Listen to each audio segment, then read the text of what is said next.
Hola, ¿cómo están? Espero que todos estén muy bien. Como saben, es la primera vez que participo en una ronda de videos de Aprendiendo a Educar y para esta ocasión decidí hablarles de un tema que no trato para nada en el trabajo, pero que me interesa mucho y con el que he tenido la oportunidad de familiarizarme en un contexto más bien académico. Y esto es un estudio de derecho comparado de qué ha pasado en otros contextos de justicia transicional. Ahorita todo el tema de la justicia transicional pues está en auge aquí en Colombia por lo que está pasando por el contexto colombiano y normalmente se habla de contextos de justicia transicional como por ejemplo en Irlanda del Norte, Sierra Leona, Ruanda,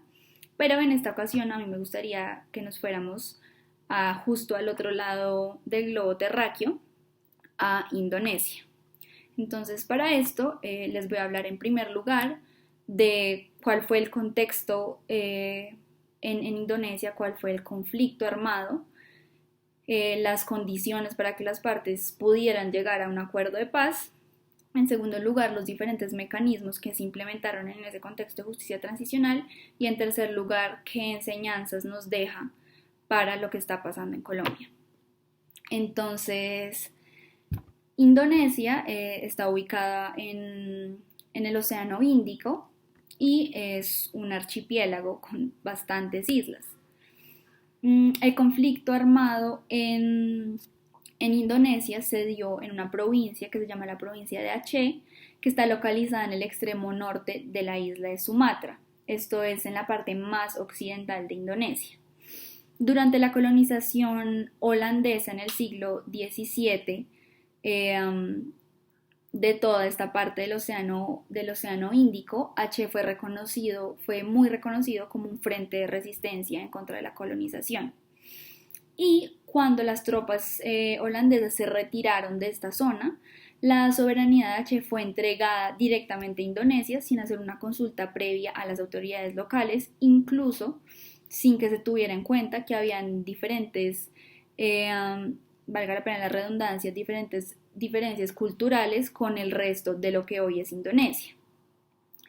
Además de todavía,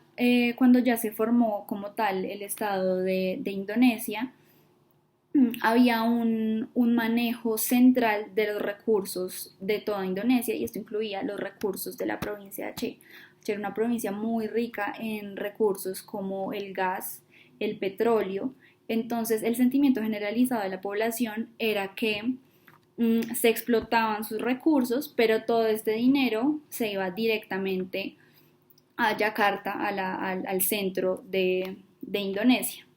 Entonces, también era una región con bastantes dificultades económicas y fue así como en diciembre de 1976 Hassan Ditiro fundó el GAM. Esto es un movimiento guerrillero que buscaba la independencia de Aceh de la República de Indonesia.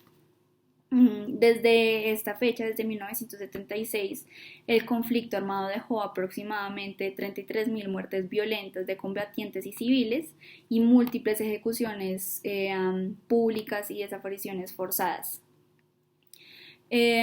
Todo, digamos que desde finales de la década de los 90, Yakarta y como tal Indonesia estaba muy interesada en finalizar el conflicto. Varios intentos de negociar un acuerdo de paz habían fallado, pero en el 2005, luego de que sucediera el tsunami, el famoso tsunami del 2004, que no solamente afectó gravemente a la provincia de Aceh, sino también a otros países asiáticos como Malasia, India, Tailandia, incluso que llegara a países africanos como Kenia y Tanzania. Ya la guerrilla se dio cuenta que estaba muy debilitada, que incluso si seguía peleando no era muy poco probable que fuera a recibir apoyo internacional una vez se declarara independiente y por esto las partes finalmente firmaron el 5 de agosto de 2005 el memorando de entendimiento de Helsinki y a través de este se dio fin a más de 30 años de conflicto armado. Varios mecanismos de justicia transicional se implementaron a través de la firma de este acuerdo. Sin embargo, como vamos a ver,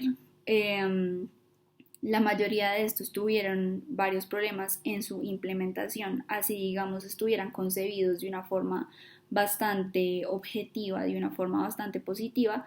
cuando se estaban empezando a implementar pues tuvieron diferentes dificultades. Entonces, por ejemplo, estuvo la Comisión de la Verdad y la Reconciliación. Este órgano tenía el objetivo de formular y determinar determinadas medidas de reconciliación y de esta forma hacer también un informe que, que recopilara los hechos de violencia más importantes que habían sucedido durante el conflicto. Sin embargo, hubo varios problemas jurídicos para que se implementara esta comisión. En principio se creía que la comisión iba a ser una comisión nacional. Sin embargo, la ley a través de la cual se estableció su creación fue declarada inconstitucional por lo que es como la Corte Constitucional Indonesia, porque esa misma ley contenía unas disposiciones bastante peligrosas que otorgaban la amnistía a los autores de graves violaciones de derechos humanos. Entonces, durante casi 10 años, la Comisión de Verdad y Reconciliación permaneció en un limbo legal, hasta que finalmente en el 2016 una ley local de la provincia de Aceh creó una comisión de verdad y reconciliación no para todo el nivel nacional, sino específicamente para la provincia de Aceh. El hecho de que una comisión de verdad y reconciliación estuviera creada por una ley local, pues presentaba bastantes trabas para su funcionamiento, y una de las principales es que la comisión no puede decretar testimonios o pruebas de personas u organizaciones que se encuentren fuera de Aceh. Entonces, pues esto obviamente en la práctica era complicado porque la comisión estaba totalmente delimitada territorialmente, y aunque el conflicto sucedió en su mayoría en este territorio, muchas de las personas víctimas o victimarios ya no se encontraban en la provincia de Aceh. Actualmente la comisión pues ha tomado bastantes declaraciones de víctimas, ha hecho audiencias y todo esto, y hasta ahora, es decir, luego de que el memorando de Helsinki fuera firmado en el 2005, hasta ahora se espera que para el 2021 la comisión va a preparar un informe final. Esto pues es bastante problemático porque una comisión que en principio debía empezar a funcionar casi que en el 2005, hasta ahora va a producir un informe casi 15 años después de que el conflicto se hubiera terminado. Entonces, esto ha sido bastante criticado porque las víctimas llevan más de 10 años esperando, digamos, por un relato de verdad que aún no ha llegado. Otro de los mecanismos que me parece importante resaltar son las prácticas tradicionales para la reconciliación. Y acá es muy importante tener en cuenta que las prácticas tradicionales han tenido un gran protagonismo para promover la reconciliación en Aceh. El MOU como tal, esto es el memorando de entendimiento, no tenía disposiciones que incluyeran prácticas religiosas y tradicionales, como por ejemplo el Diyat o el Peusillek, como prácticas de reconciliación. Sin embargo, la propia población fue la que fue implementando estas prácticas de reconciliación, tanto así que al final estas prácticas fueron tomadas por el mismo gobierno local, incluso nacional, y ya las implementaron de manera generalizada. Entonces, por ejemplo, está el Diyat,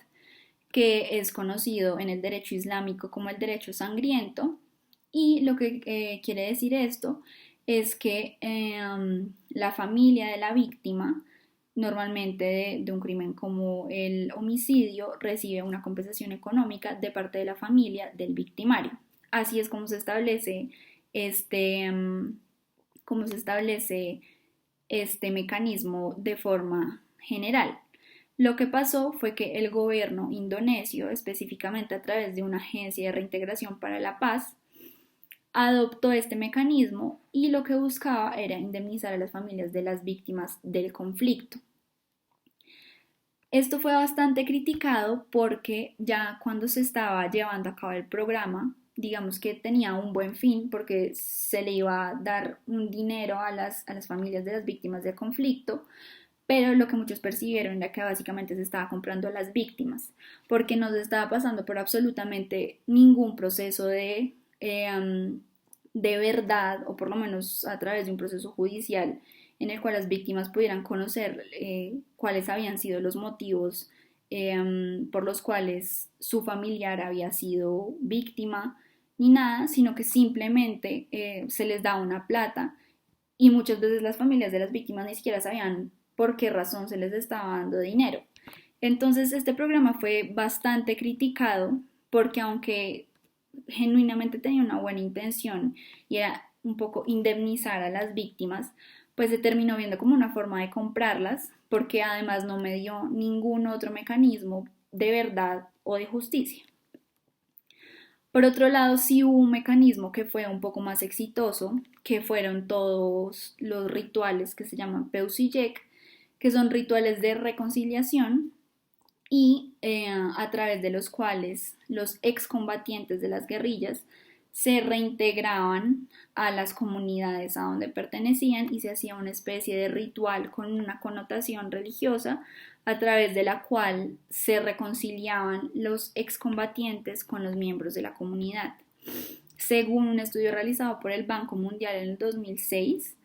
aproximadamente el 76,7% de los exmiembros del GAM indicaron que habían celebrado unas ceremonias de bienvenida a su aldea y que eso había permitido que todo el proceso de reintegración de los excombatientes fuera más fácil. A este punto es muy importante tener en cuenta que los excombatientes del GAM eran bastante populares en la provincia de Aceh. Y esto, claro, puede ser matizado porque obviamente también cometieron varios crímenes, incluso crímenes internacionales, pero en general la guerrilla del GAM era popular en esta región porque precisamente buscaba la independencia de la provincia de un estado que los tenía particularmente olvidados. Entonces, además de estas prácticas tradicionales, también la misma fama anterior de los excombatientes pues permitió que el proceso de reconciliación de reconciliación y de reintegración se surtiera más fácilmente. En tercer lugar, hubo otros mecanismos de justicia transicional como la amnistía general que se otorgaron y en este punto ya estamos entrando al punto de justicia, y es que en el memorando de entendimiento en Helsinki se estableció que el gobierno de Indonesia iba a otorgar una amnistía general a todas las personas que hubieran participado en actividades de la guerrilla. Obviamente esta amnistía estaba limitada a aquellas personas que hubieran cometido delitos que tuvieran una relación causal o que estuvieran directamente relacionados con la actividad del GAM y que no pretendía amnistiar a los miembros del GAM que hubieran cometido delitos o crímenes internacionales. Sin embargo, lo que dicen las organizaciones defensoras de derechos humanos de Indonesia es que en la práctica se terminó otorgando una amnistía generalizada a casi todos los miembros del GAM y pues esto fue bastante criticado. Esto además tiene que ser entendido con el hecho de que supuestamente se iba a crear una Corte de Derechos Humanos para que juzgara a los autores de los delitos y de las violaciones de derechos humanos. Sin embargo, acá, y esto es un punto pues que claramente es bastante diferente a lo que pasa aquí con Colombia, con la Jurisdicción Especial para la Paz, y es que allá se dijo que la Corte de Derechos Humanos para Aceh iba a tener jurisdicción sobre los casos de violaciones de derechos humanos ocurridos después de la promulgación de la ley que creara la Corte de Derechos Humanos. Entonces, básicamente crearon una Corte de Derechos Humanos para esa provincia, pero la dejaron sin jurisdicción sobre los eventos ocurridos durante el conflicto. Entonces, esto pues es evidentemente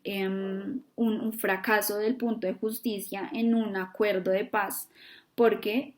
la Corte de Derechos Humanos que se iba a fundar no iba a tener jurisdicción para juzgar precisamente los hechos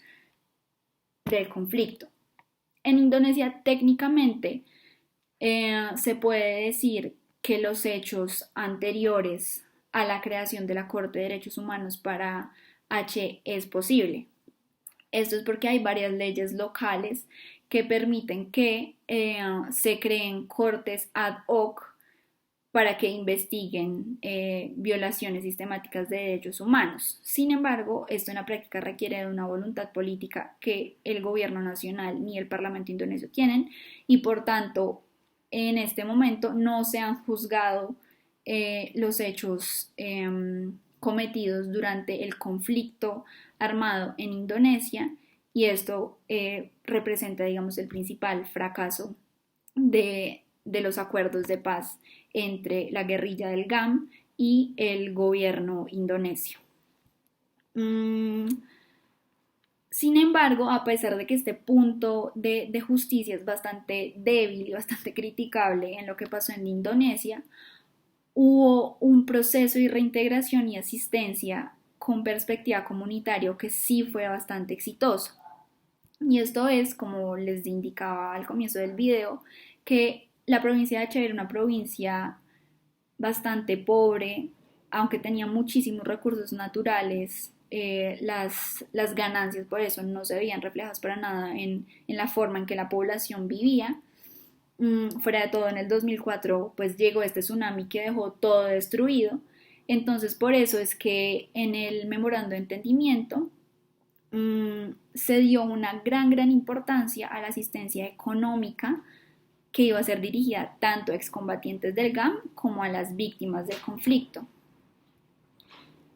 El memorando de entendimiento tenía unas disposiciones bastante amplias sobre quiénes iban a recibir asistencia económica. Tanto así que en el momento en que esto ya se iba a llevar a cabo, pues había muchísimas más personas reclamando asistencia económica que pues a las personas a las que verdaderamente se tenía capacidad económica para asistirlas. Entonces lo que pasó, y esto es bastante interesante, es que se hizo un proceso de asistencia y de reintegración con una perspectiva comunitaria. Esto es porque no se le iba a entregar, digamos, dineros para proyectos productivos específicamente a determinadas personas, sino que en general se dijo, bueno, aquí es muy difícil identificar quiénes son víctimas, quiénes no son víctimas, entonces acá lo importante es llevar a cabo proyectos comunitarios que terminen beneficiando a la generalidad de la comunidad, porque en realidad, en general, las comunidades pues eran bastante pobres y por eso es que la Agencia de Reintegración para H se unió con un programa que ya venía ejecutando el Banco Mundial y para esto se dieron recursos directamente a las comunidades que obviamente antes tenían que decir qué tipo de proyectos iba a llevar a cabo y las comunidades mismas eran las que administraban esos dineros y llevaron a cabo bastantes proyectos. La mayoría de estos dineros se invirtieron para llevar a cabo proyectos de subsistencia, digamos, cría de ganado, proyectos agrícolas a nivel comunitario, también incluso se invirtieron en infraestructura. Entonces, en este punto sí se puede decir que el memorando de entendimiento tuvo un impacto positivo en la población porque buscó en general que el nivel de vida, pues digamos, de la población en general, pues se viera favorecido con este proyecto de reintegración y con todas estas subvenciones del Estado, más allá de determinar quiénes eran víctimas, quiénes eran excombatientes, sino que dijeron aquí lo importante es que hay que restablecer el tejido social general de la provincia de Aceh. Bueno, ya veo que se me está acabando el tiempo, entonces de todo esto, uno, ¿qué podría decir que Colombia pueda aprender de lo que sucedió en Indonesia? Y yo creo que se puede concluir diciendo que pues la voluntad política evidentemente es muy importante para llevar a cabo los mecanismos que inicialmente están previstos y para que se lleven a cabo de la forma en que se prevén, un ejemplo de esto es todo el tema de la Comisión de la Verdad en Indonesia, pues que hoy es día que 15 años después todavía no ha dado resultados por un tema también de voluntad política. En segundo lugar, es muy importante el tema de la justicia y de la verdad para las víctimas, que pues fue un aspecto que fue, digamos, que no tuvo bastante desarrollo en Indonesia también por razones políticas e intereses de los mismos miembros, tanto de la guerrilla como de las fuerzas militares de Indonesia, que no estaban interesadas en que se juzgaran las serias violaciones de derechos humanos que habían pasado durante el conflicto. Y entonces, digamos, este componente de justicia no es para nada un referente en un contexto de justicia transicional. Sin embargo, sí es bastante importante lo que sucedió con el tema de la reintegración,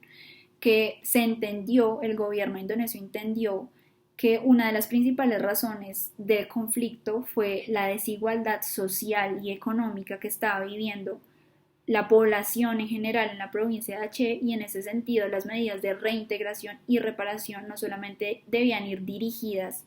a las personas que específicamente habían sido víctimas del conflicto o a los familiares víctimas del conflicto específicamente, sino que se debía tratar de reconstruir el tejido social en su generalidad. Bueno, sí, entonces esa fue mi exposición, espero que les haya gustado y nos estamos viendo.